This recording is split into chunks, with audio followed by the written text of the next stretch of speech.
If you're an artist or you've been following the art world, you may have heard about the Metaverse or Web3 or NFTs, digital assets. In this video, I'm going to talk about what all those things are, what that means. Basically, if you're familiar with the internet before, the traditional internet, you'd log into websites with your email address. And those websites own your data. So all those photos you upload to Instagram, all those pictures you upload to Facebook, or things you store in Google, those files are all owned by those companies. Your data is owned by those companies, and your account is owned by those companies.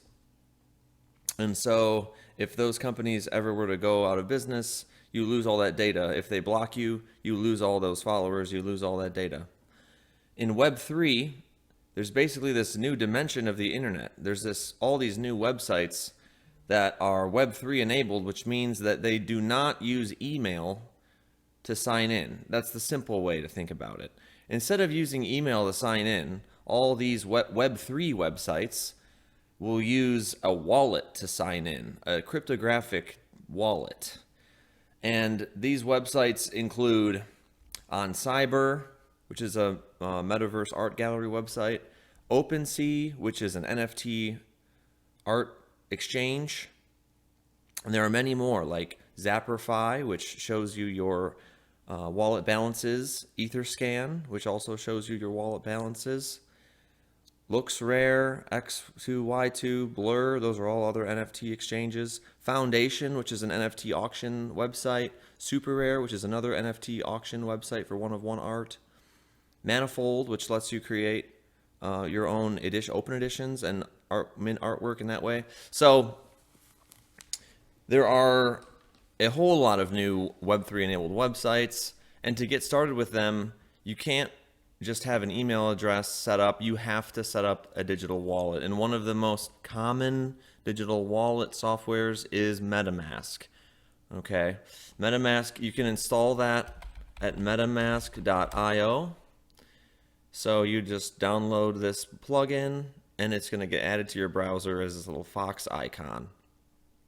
So first, let's walk through installing Metamask plugin for Firefox. This works very similarly for Chrome or Safari or other browsers. Let's download this for Firefox.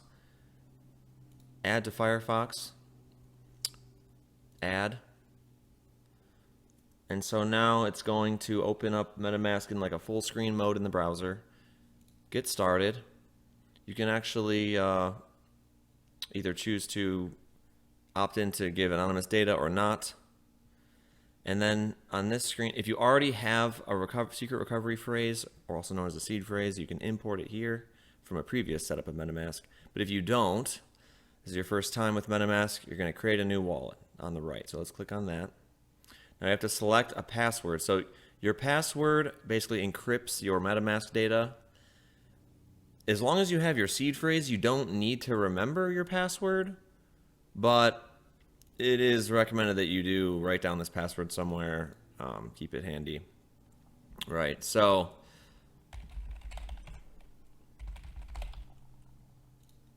let's create that.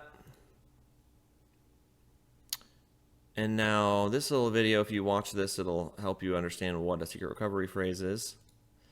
Essentially here, this is where you would click on next, and you would write down this seed phrase on a piece of paper and store it in a secure location.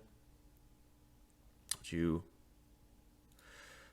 this is an example of a seed phrase. This is secret, so you'd never want to tell anyone this. So I'm not going to use this seed phrase or this wallet, obviously, because I'm revealing the words.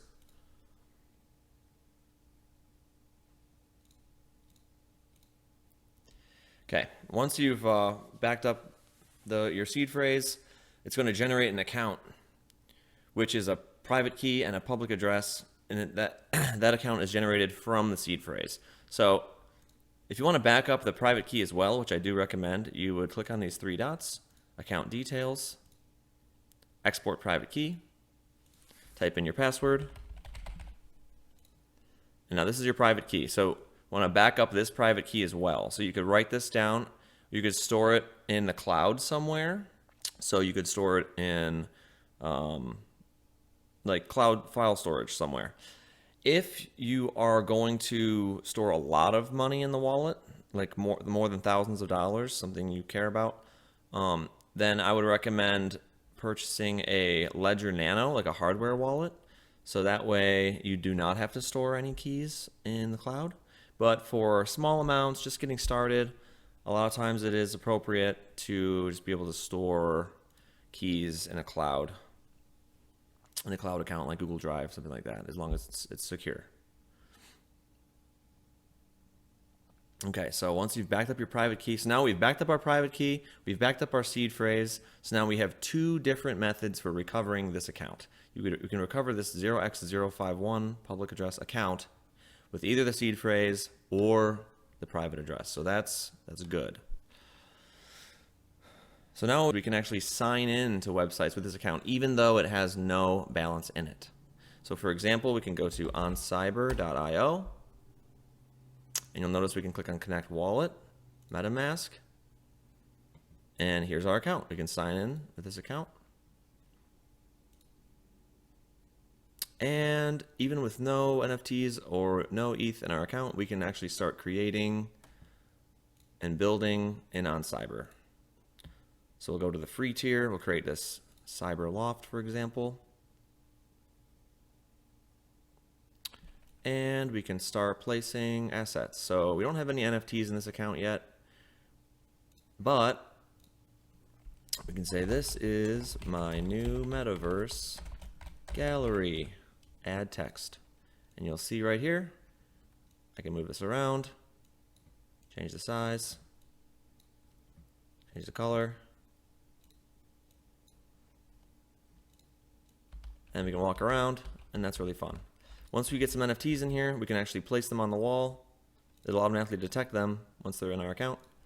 And then we can actually put them up for sale. People can bid on them and buy them inside of this gallery, which is really fun. And then what we want to do is give this gallery a name. So we can say test gallery. And that's here. Perfect. Save. All right. Explore that. And here we go. This is what it would look like if you're actually browsing it. So we don't see these the blank spots anymore for placing our art, because this is actually the live view that you'd see once it's published. So you can see any text or artwork that's actually been published on the walls. And so that's how we can get started with the Metaverse. Now, if we actually wanted to import our own artwork as NFTs, we can certainly do that. What we do is we'd go to a website like foundation.app, and we'd want to sign in to this website with our wallet.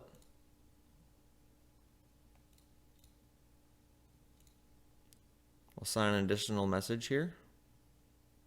Okay, and now in the upper right, we can click on Create. And this will help us create NFTs, and we can mint our artwork as NFTs. So the first step, we'll have to actually have a little bit of Ether in our account. We'll click on Create New Smart Contract. We'll need to either verify a Twitter or an Instagram account.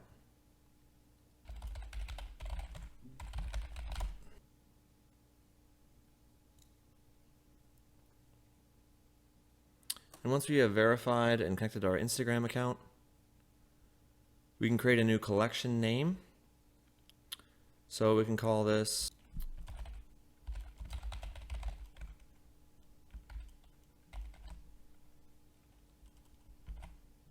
So now that we have a little bit of ETH loaded into our wallet, we're going to create a standard collection on Foundation, give it a name, symbol, and we're going to confirm this in our wallet. So now this is deploying a smart contract for us onto which our NFTs will be created, minted.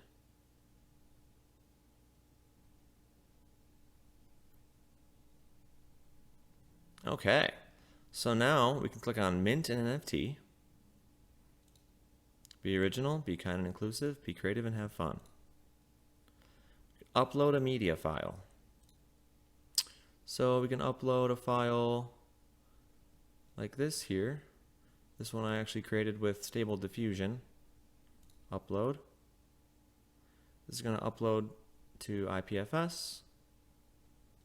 We can give this a name.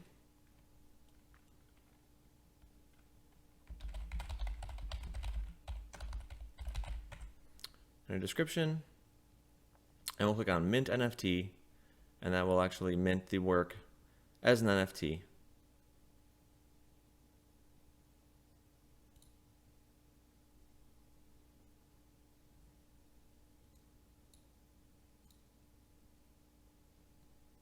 NFT is being minted.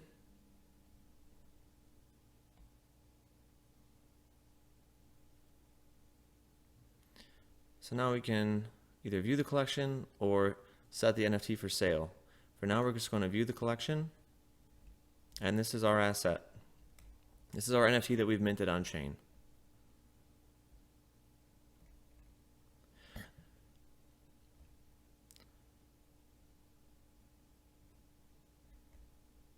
So now that we've minted our NFT 1 of 1 on Foundation, the original provenance of our art, this represents the provenance of the art. And so it's kind of like a certificate of authenticity for the work of art.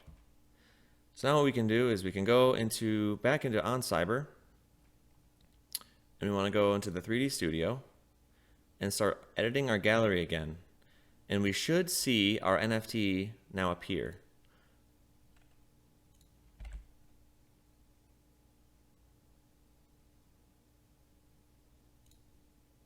And so here it is. I actually want to put it over on this wall. So we're going to click on this here. Perfect.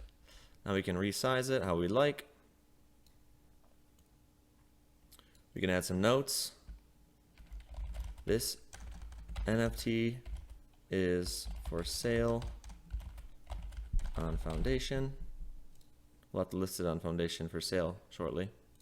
And now what we can do is we can preview the gallery and see how other people will look at it. And you can see now that we've added the NFT here. When people are viewing our gallery, they can actually see it on the wall. Even cooler than that, you can actually press E when you're looking on it, or click on it, to see more details. It says that it was minted by the artist 0x051, which is me. And we can add an ENS domain to this so it looks nicer later, but that's a different tutorial. And we can also look at curator notes, and we can even view it on OpenSea. What we may want to do is add a link to the Foundation page. So let's do that. Let's copy this link to Foundation, go back to our Create, click on our NFT, and in the curator notes, let's paste in the Foundation link, save that, and then go back and view our gallery again. Now when we click and we go to curator notes, we can see the link to Foundation. So then users can copy that, view it on Foundation, and place a bid this way once it's for sale. In any case, they can always click on this icon here, view on OpenSea, and start placing bids on this NFT on OpenSea.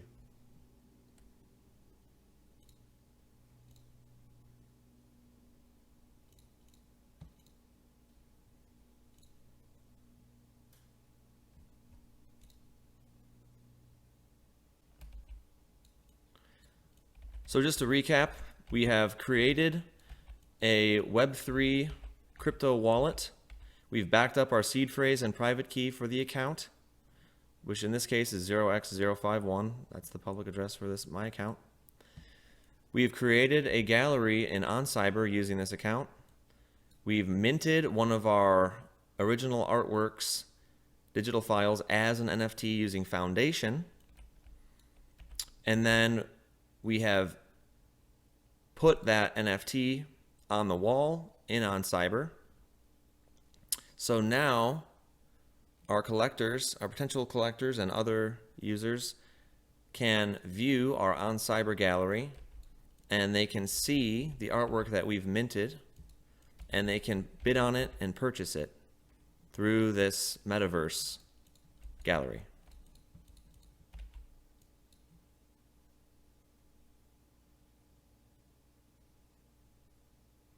Be sure to check out the other DeFi Penthouse videos for more tutorials on Web3 and the Metaverse and digital art.